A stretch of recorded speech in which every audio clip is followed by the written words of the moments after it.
Alright.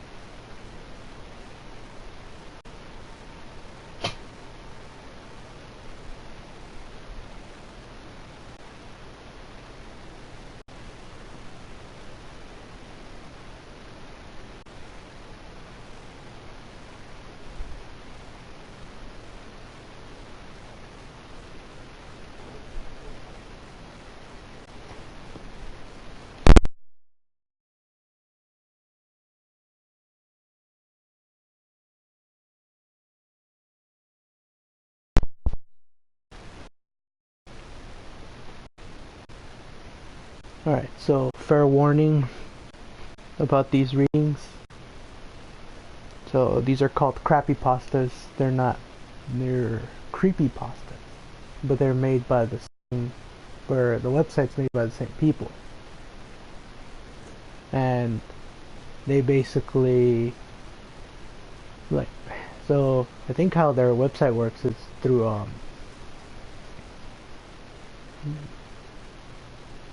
submission. There you go. That's like, they submit the stories and they decide it's good or bad.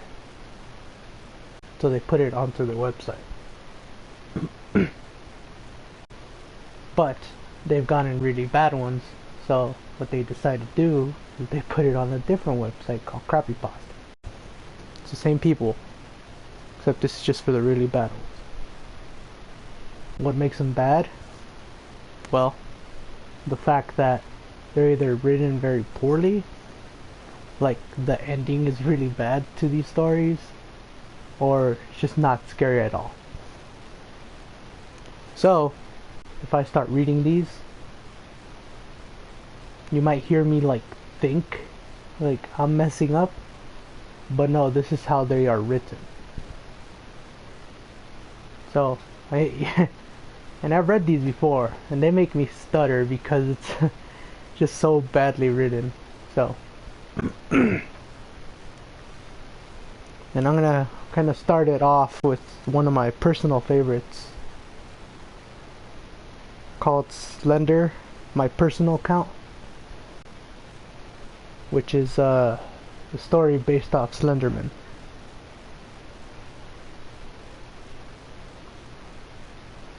And also I don't know if you see on the side, I do have like the live chat on, just in case you want to chat or suggestion. I guess start now or in a bit. I don't know if anyone else is gonna join.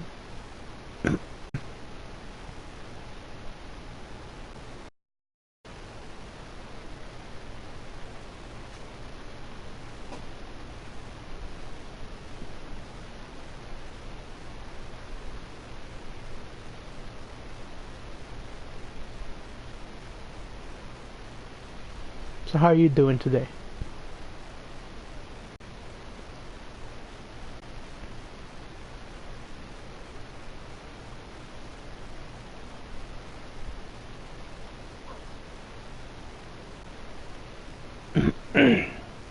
I was also thinking,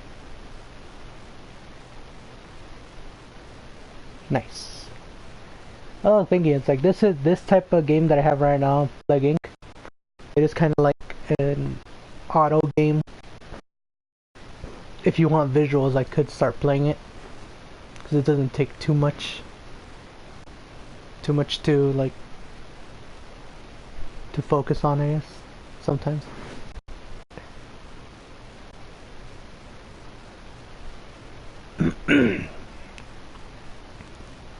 Alright.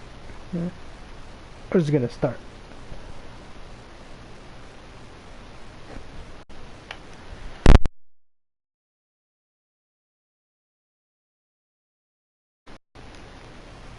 Alright.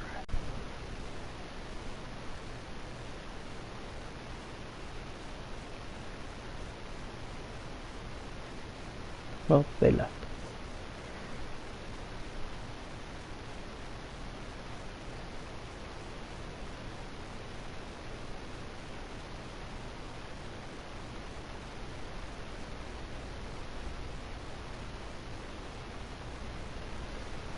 Alright, I'm gonna start this Crappypasta Slender, my personal account. Just like I said, it's one of my favorites. There he is again, the Slenderman. That long, slender body of his makes me feel numb when I see it out of the corner of my eye.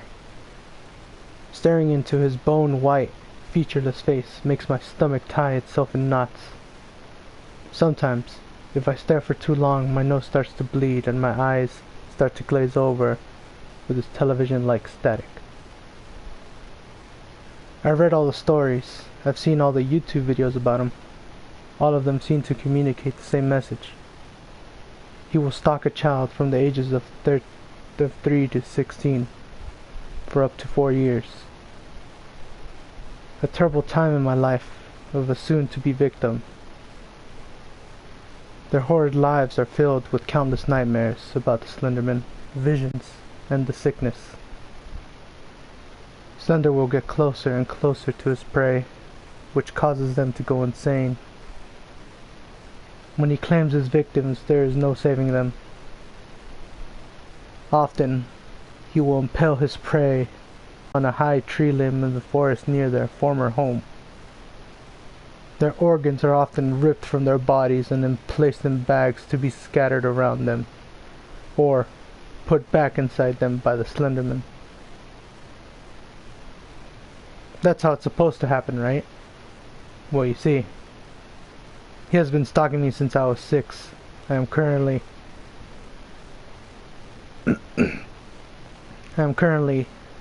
17. That's 11 years.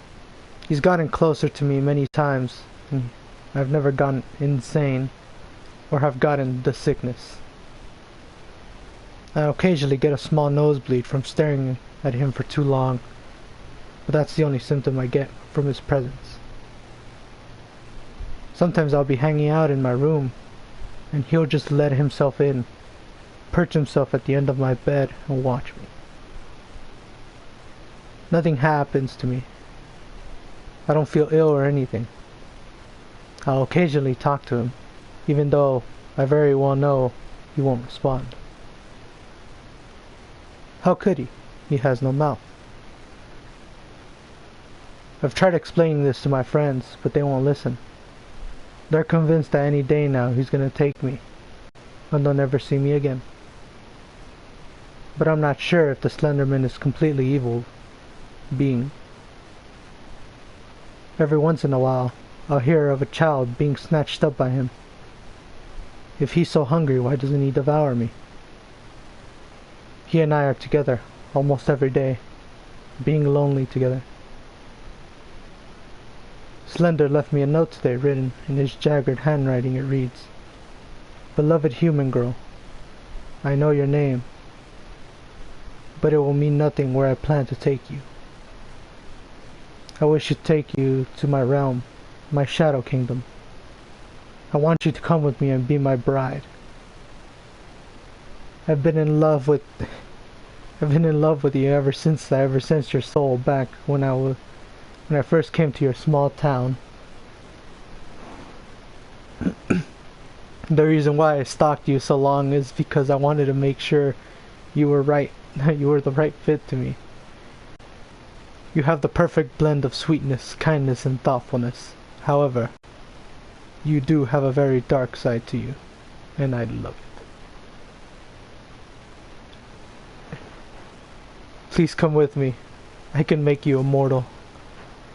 All you have to do is extend your hand to me when we see each other next time, and we'll disappear into the shadow realm. Signed, Slender." For some reason I trust him, even though everyone else has heard of him or seen him, loathes him. I didn't even think about my parents and family and the things that they would say. Maybe this is what love does to a person. I mean, I've never really been in love before, as he here is. He's sitting on my bed staring at me, just like he does every night, and now I understand why. He looks as though he was waiting for something. Then I remember the note. So as he's instructed me, I extended my hand out to meet his.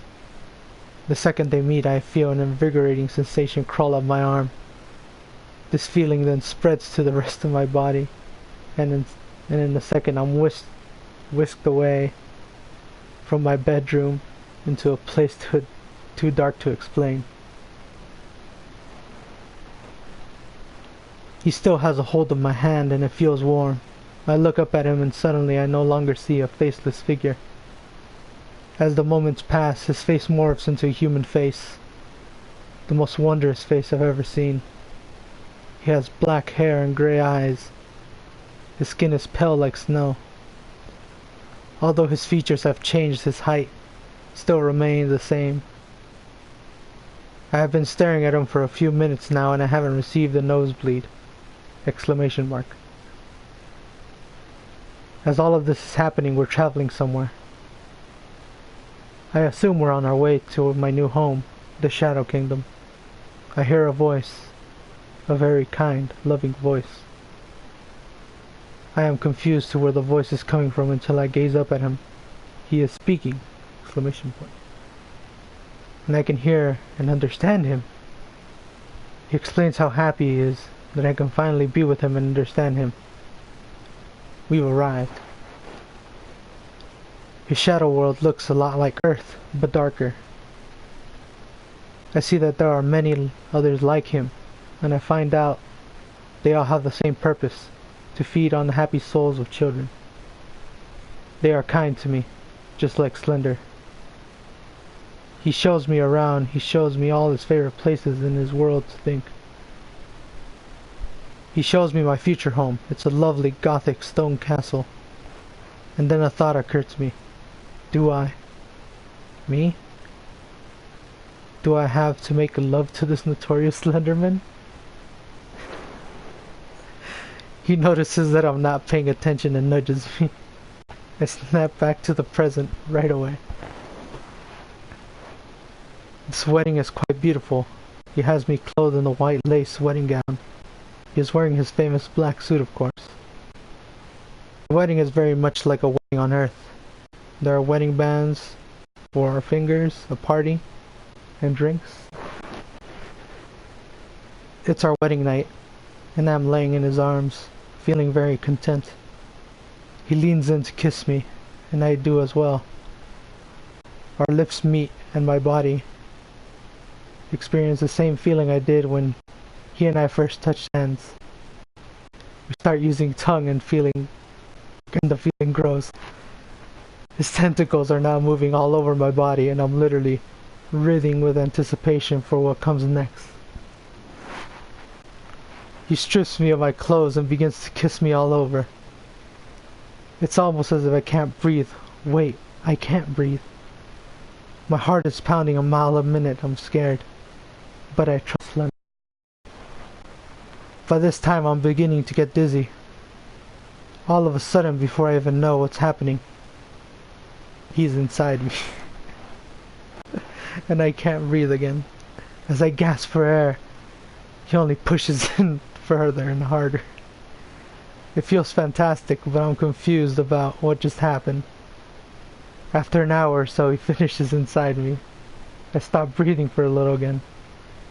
And then once again, I'm lying in each other's arms.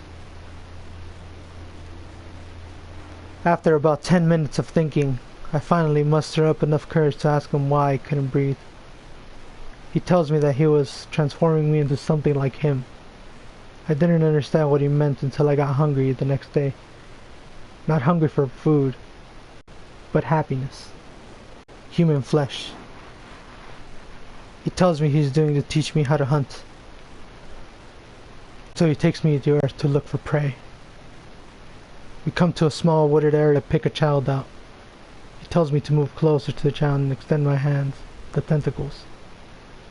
So I do. The child willingly grabs onto my hands and I feel an amazing sense of hunger. The child lets out a terrified scream as I smile, and I smile. I am a monster now. I help Slender impale the child on a tree, rip out his organs and pull them bags. I lick my lips tonight as devouring another soul. 3 months later I give birth to 4 slender children. I never have crave them. We have certain vibe we give off so that we don't mistake each other's for other humans. I guess I never really thought I'd be a bloodthirsty monster who feasted on the souls of children with my husband, who is the Slenderman. We are very much in love. I guess that's what love does to a person. The end. That's credit to EM or M. Just gonna say that is probably one of my favorite scary stories.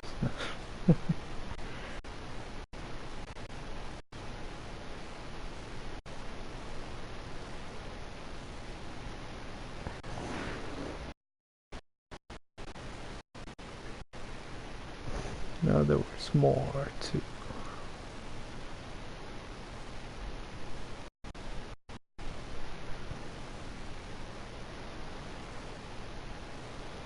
It's called Crappypastas because, like I said before, they're not very scary.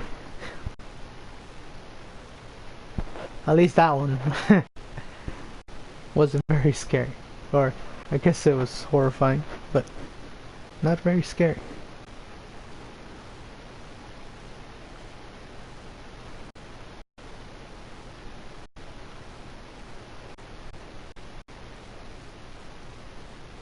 Now I'm still trying to...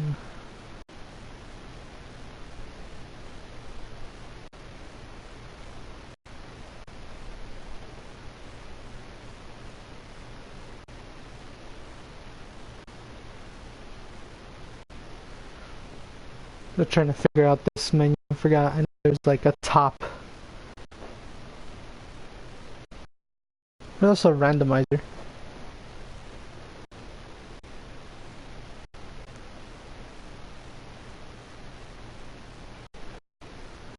Which one to read next?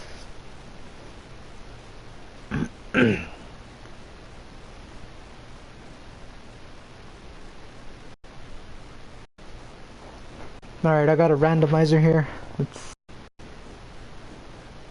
1, 2, 3, 4, 5, 6, 7, 8, 9, 10. Alright, choose a number between 1 and 10. Now read it.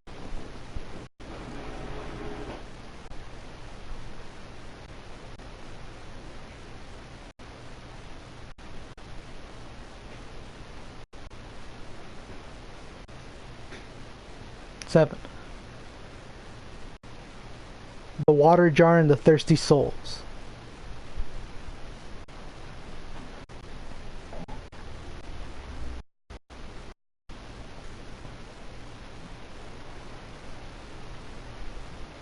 Yeah. So it has a warning thing on it. This person is like, this is based on a true story. I apologize in advance if anyone finds this offensive. The purpose is only to tell about a suspicious belief that people actually believe.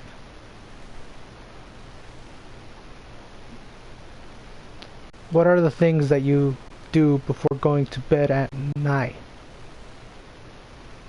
Brush your teeth, prepare your bed, get a drink, say a glass of water so you don't get thirsty at the bed, and finally make sure you're covered the jug or whatever you keep the drinking water in. My mom once told me a story, a scary series of events from her childhood.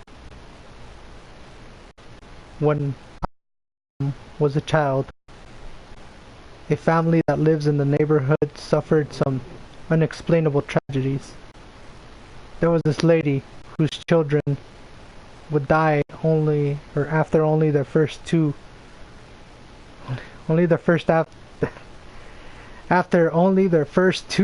or 3 years.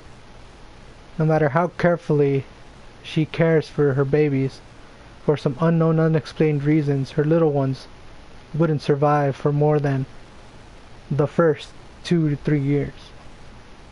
After about 4 to 5 children's death, one last boy luckily survived, who was her only child. The woman had a terrifying experience once.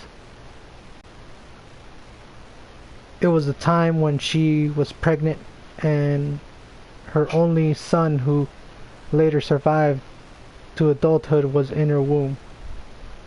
One night she went to bed. She felt like a glass of water, but felt too tired and lazy to go get a drink.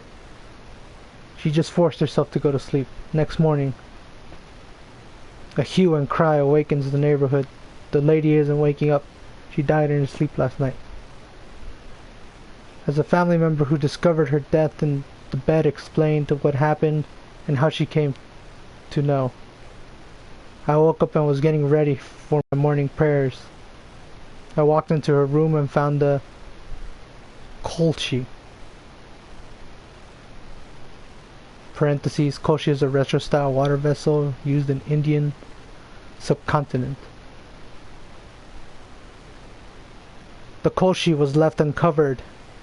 I covered it because I feared the water would get dirty. I heard a faint voice crying for help. I thought I was imagining things. I looked at her sleeping on her bed. I realized something was not right. She wasn't breathing. I tried to wake her up, but she won't respond. An elderly woman who was listening to the family member's story interrupted and asked, "Did you just say the water vessel was left uncovered all night?" "Yes." "And you covered it and heard a faint crying for help?" I thought I was imagining it. "Quick, you must go and uncover the water vessel as quickly as possible." "Why?" "Don't ask, we don't have time. We must hurry before it's too late." Dead lady's young family member who was saying all these, the one who covered the water vessel early in the morning, rushed to the water vessel in the room and uncovered the vessel. The funeral process was over, and they were going to take her to the cemetery. Kind of like how people who are saved from near drowning take a deep breath when they regain consciousness. They're all surprised of this. Later, that woman explained experience during the period when she was clinically deaf. Apparently, she experienced something similar to the astral projection. You should get that last drink of water to avoid getting thirsty in the middle of the sleep, to make sure that you're covered all water containers before anyone gone to sleep.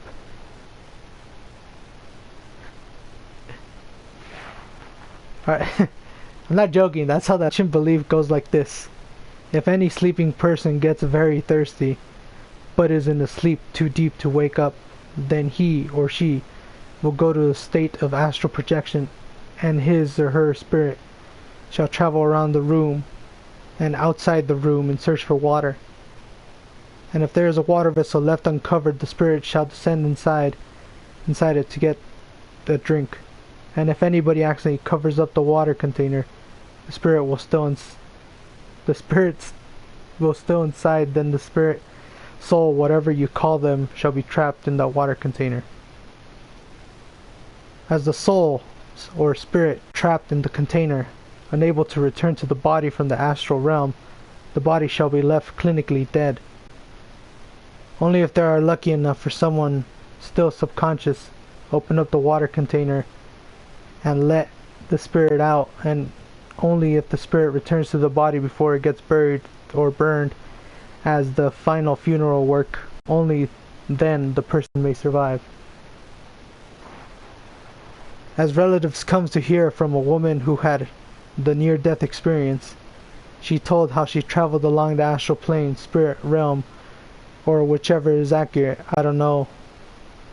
Also said she met the dead relative spirit visiting the earth. Also her dead children's souls. She then claimed one or more of her children may have been trapped in the water vessel. Similar way she was when they traveled to the astral plane in search for drinking water. After that day, she never left the water pot uncovered that night, supposedly saving many lives and souls, including her own. My mom was a small child when this incident took place. She believed it and was so scared. Till this day, she makes sure every single container in the house is either empty or covered and sealed well. So, is this bedtime? Have you drunk the last glass of water before going to bed? That's how it ends.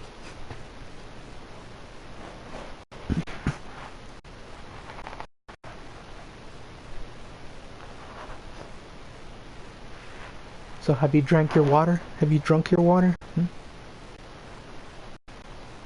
Remember to stay hydrated, people.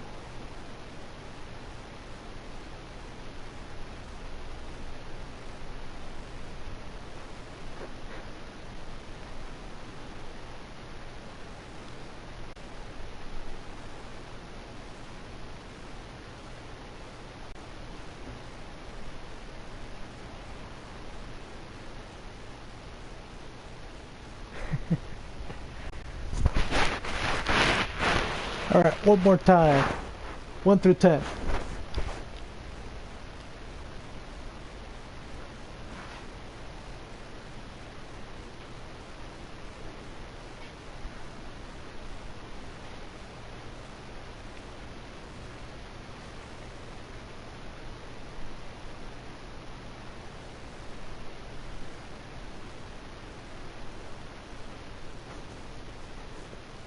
It probably doesn't help that these stories are badly written, and then I'm not much of a strong reader sometimes.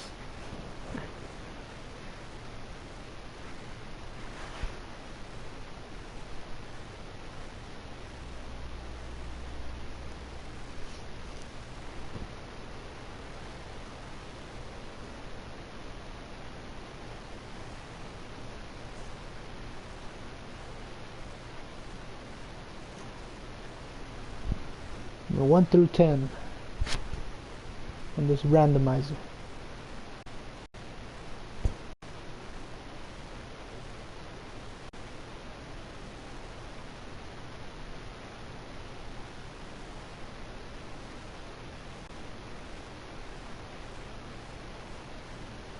Looking for number 1 through 10.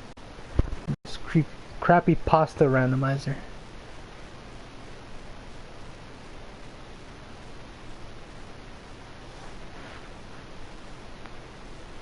Already read, what, 2 stories now?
Nothing.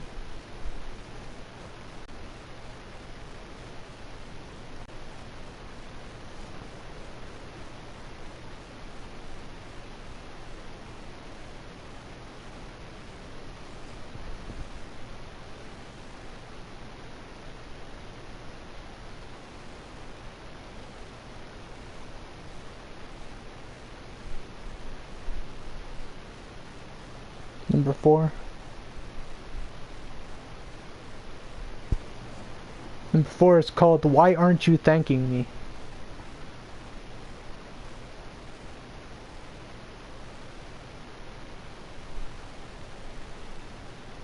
Alright.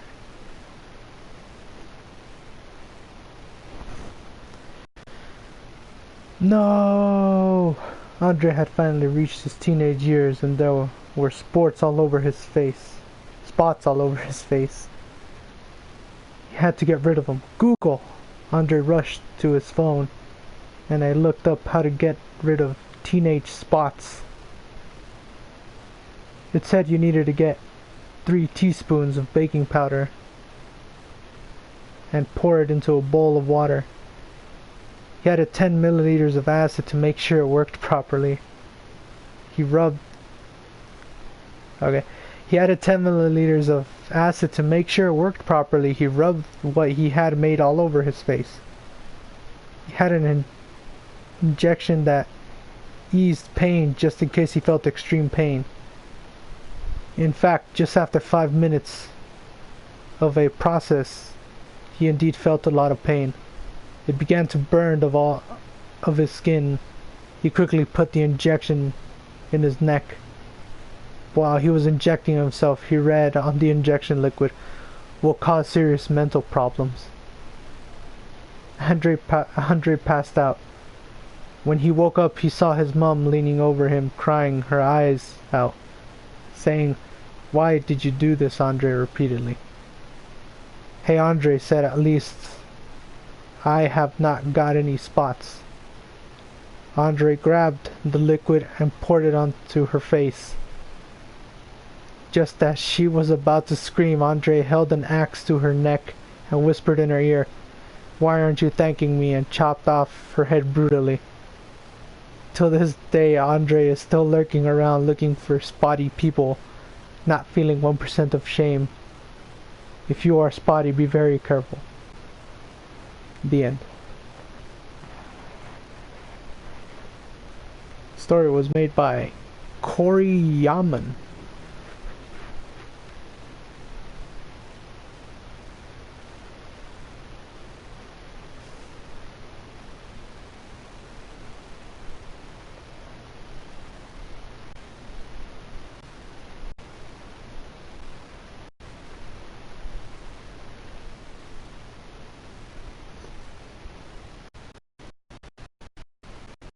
I mean, most of them are very dumb.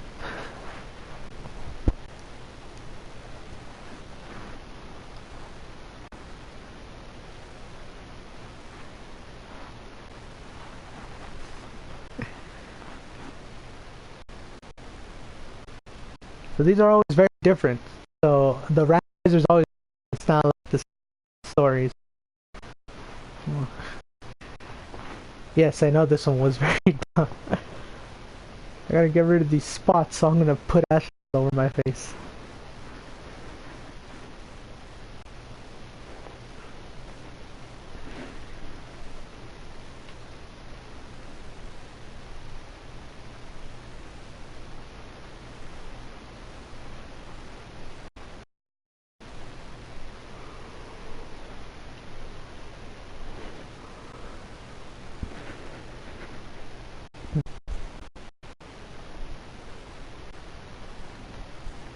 I think what's scary about these is the thing itself.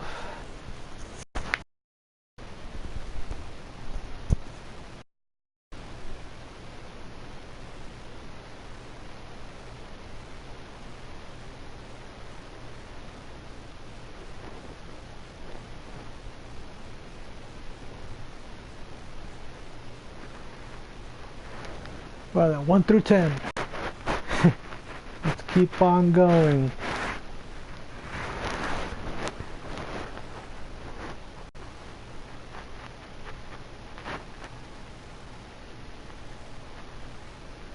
Number 1. Entombed. I think that's how you pronounce that. Entombed.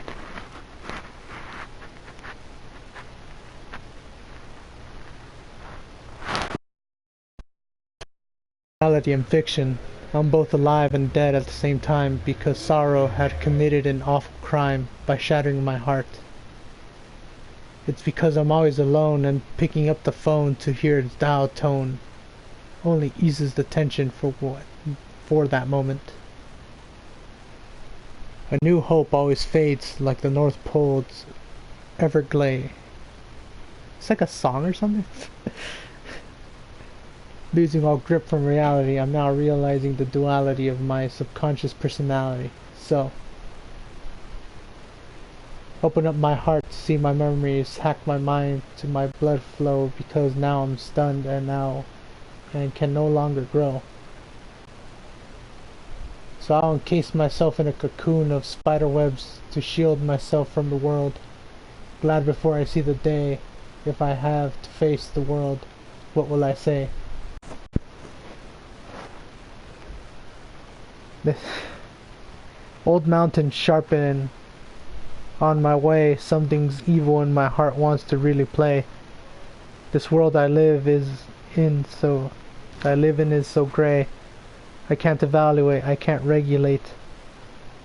This is so totally unfair. This vision is unclear. The whole world may know my face, but I always keep my own pace in this hell of a rat race. This flow is like an angry roaring river, yet it still quiver like a cold pigeon.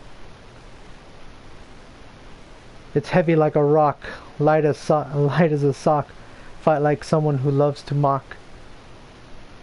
Sight the sun from far away like a cock. So you're a rooster? Electrify your mind with a static shock. I'll now set fire to the rain like fuel in the car engines. Burning away all my cares without a trace. Yeah, I'm lost with no face. I'm falling from grace, tied up in a shoelace. I'm always falling. Only in my blood I can taste all, which means this life is going to waste. That seems more like a song or like a poem type thing, rather than a scary story. That was it, by the way.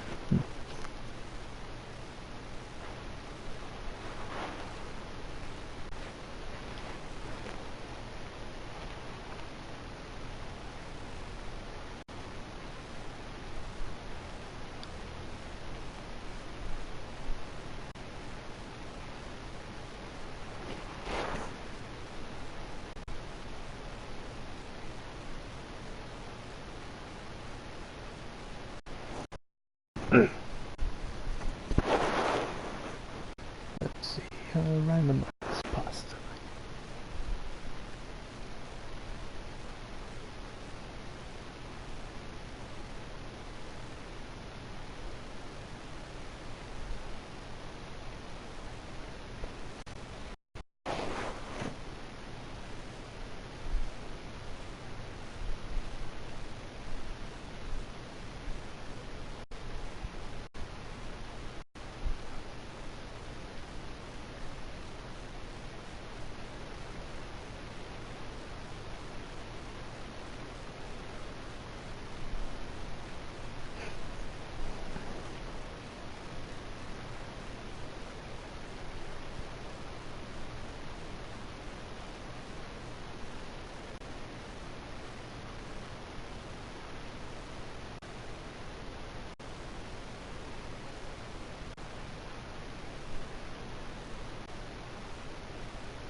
And some of these is just so terrible.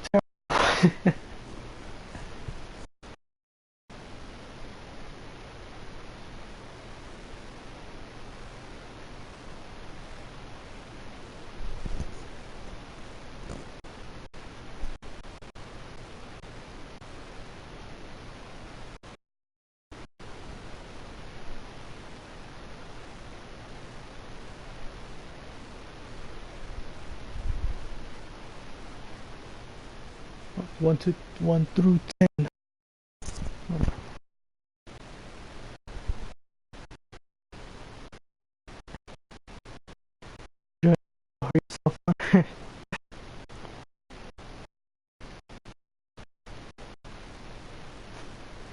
They're horrible.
I'm also trying to see if I can find some that I used to read that were so very stupid.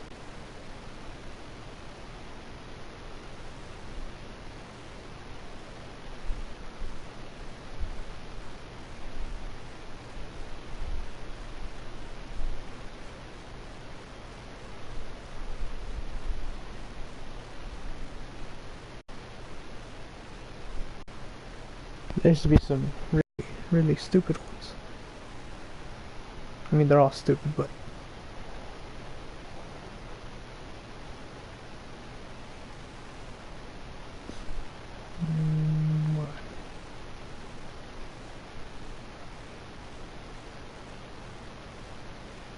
what? Let's try.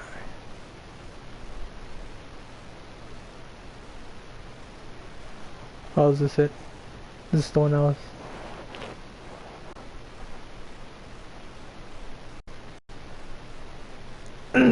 Nah, there it is. So this story is called YouTube is Watching.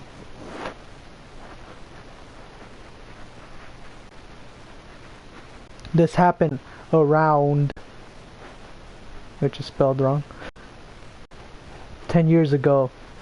I was on YouTube, you know, watching Aaron 6, but I kept getting a weird feeling like someone was watching me, and then I knew it.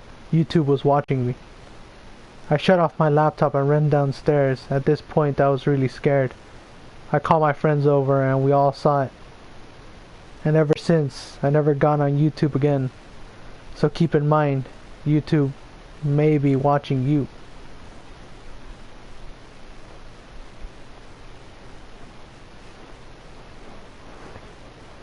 Yeah, that was it.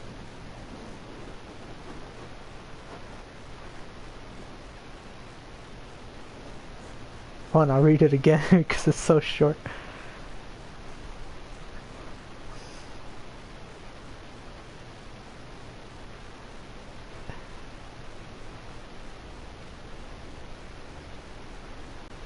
So basically, so he said this happened around 10 years old, and I say around because AROWND, around 10 years ago. I was on YouTube, you know, watching Aaron 6, but I kept getting a feeling that someone was watching me, and then I knew it. YouTube was watching. I shut off my laptop and ran downstairs. At this point I was really scared. I called my friends over and we all saw it. And ever since, I never gone on YouTube again, so keep in mind, YouTube may be watching. So the funny part of this is, the person who wrote it is Aaron 6.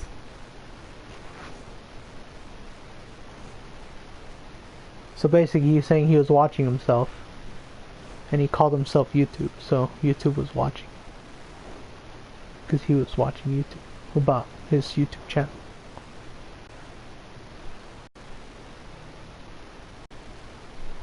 But I don't even know if that's a real channel.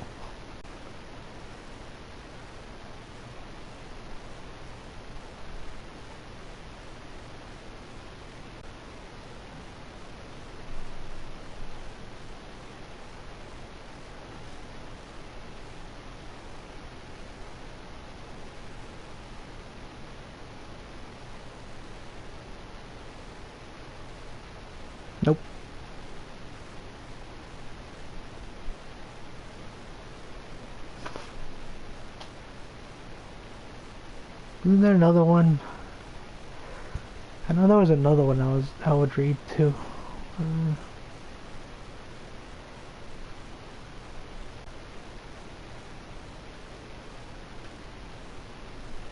oh wait, there's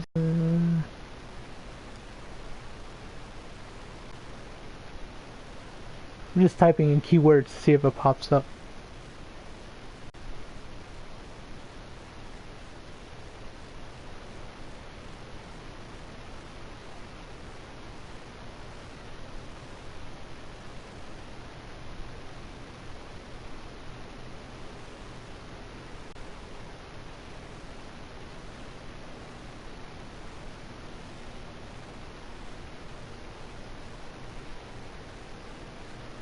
Well, let me see. I think it was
no. I need to.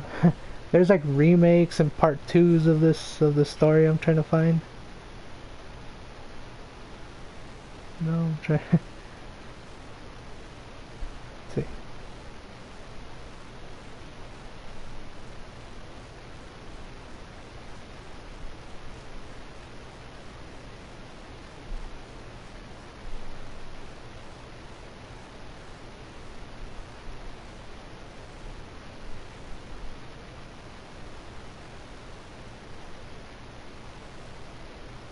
I don't think I'll be able to find it in all these.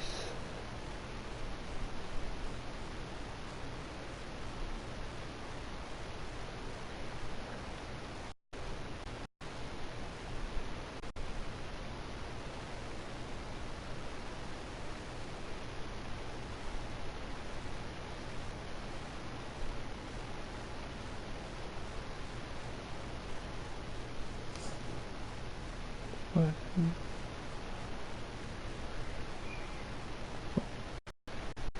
Come on, pop up, pop up. I need to know.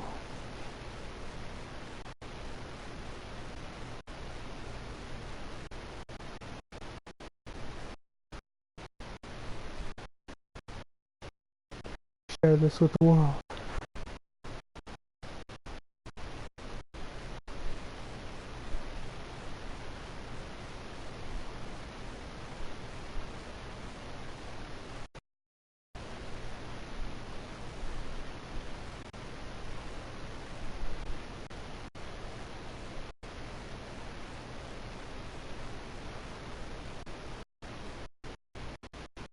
Oh, I think this is it.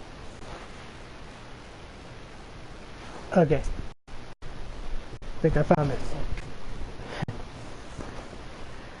The night is dark. A chilling wind that moans from the north weaves through the town as the fluorescent argon-lit bus you are taking stops at its final resting place, terminus.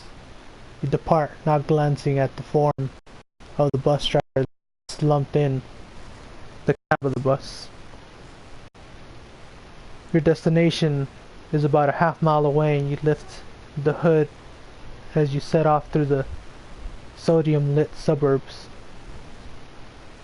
The house in front of you, a single light shines dimly from the dawn curtains to the ground floor window, and the flash of a television is clearly visible through the gauzy nylon fabric. You come to the door and press the small gray plastic button to the doorbell. You see a second light go on the hallway as she comes to the door.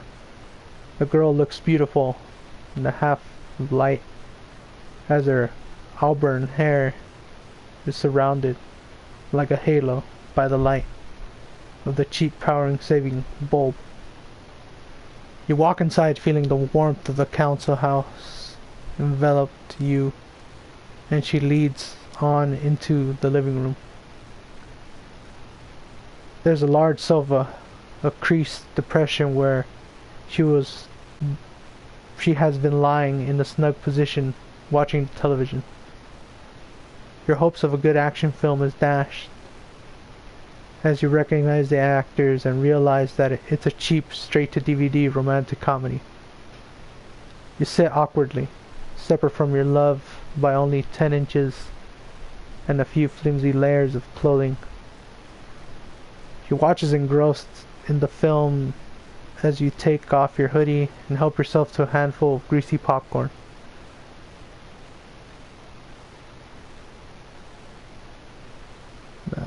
The film reaches its romantic high point as you move for the kill, parroting the kiss on the LCD screen. Suddenly your BlackBerry rings, each beat of the tune parallel to the racing heartbeat of you both. You break off from the bliss to answer the phone, annoyed by the interruption. A male commanding voice is on the other end of the phone. What on earth are you doing to my daughter? You quickly hit the button to end the call. You talk rapidly and fearfully. Where's your dad? I thought everyone was out. How does he know I'm with you right now? You are surprised as a single tear rolls down her perfect cheek. Her blood has fled from her face and she is left as alabaster as she weeps into your neck. My dad is dead. You freeze paralyzed with fear. The voice was clearly that of a man. However, there was a definite rasp behind it. You know that you both look like marble statues as you ask a single question which ends the relationship almost before it has begun. But, who was phone?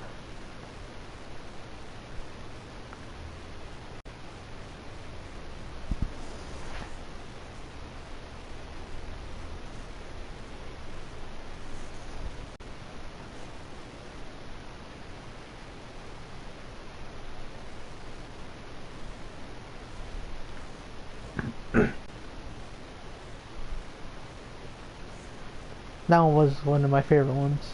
But who was phone?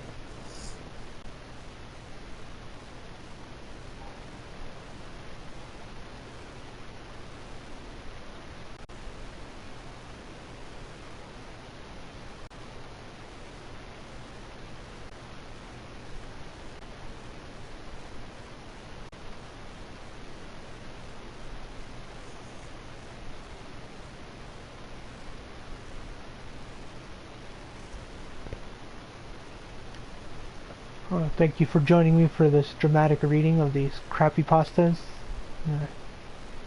Stop the stream and go get some water before the demons get me. Hope you guys enjoyed it.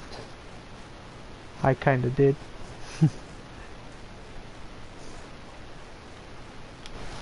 Have a happy day, everyone.